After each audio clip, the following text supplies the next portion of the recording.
আল্লাহ পাক বলেন, কোন মানুষ যদি ইচ্ছা করে কাউকে মেরে ফেলে তার প্রথম শাস্তি হবে জাহান্নাম।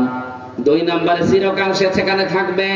3 নম্বরে গাদিবাল্লাহু আলাই, আল্লাহ নিজে তার উপরে রেগে থাকবেন।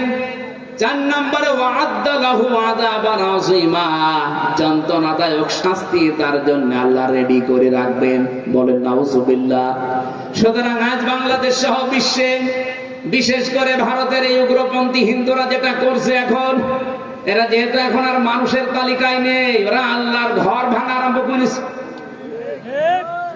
নিরীহ মুসলমানদের বাড়িতে আগুন লাগিয়ে লুটপাট করে মনে হচ্ছে একেবারে ধ্বংসযজ্ঞ চালাচ্ছে, মহা উৎসব শুরু হয়ে গেছে।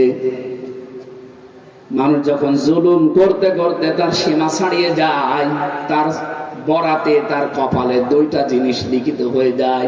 1 নম্বরে সারা পৃথিবীর সৃষ্টি তাকে ঘৃণা করে, 2 নম্বরে তার কপালে আল্লাহর হেদায়েত রাখে না, নষ্ট করে দেয়।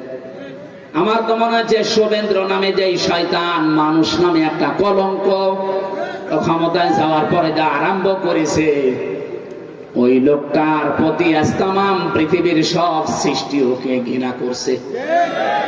আপনি শুধু মুসলমানের কথা বলছি না, হিন্দুদের কাছেও জিজ্ঞাসা করে, ওর নাম শুনলেই থুতু ফেলে।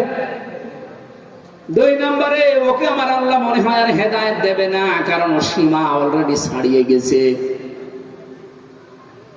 ওনাকে পাশ করার কারণে বাংলাদেশে জামাত ইসলাম যারা করে তারা সবচাইতে বেশি কষ্ট পেয়েছে। আমরা কোনোদিন বলেছি এ কথা? এখান থেকে আমি যেটা পেয়েছি, আজ যারা করছেন শুধু ইন্ডিয়াতে না, সারা বিশ্বে বাংলাদেশ সহ আজ যারা মানুষের উপরে জেনে বুঝে জুলুম করছেন, অত্যাচার করছেন, ভালো করে খেয়াল করে বিশ্বাস করেন, যত পাপ আমার ছিল আর যত পাপ আপনি করছেন সব গলে আপনাকে জাহান্নামে যাওয়া লাগবে। ওয়াযালিকা জাযাউয যালিমিন।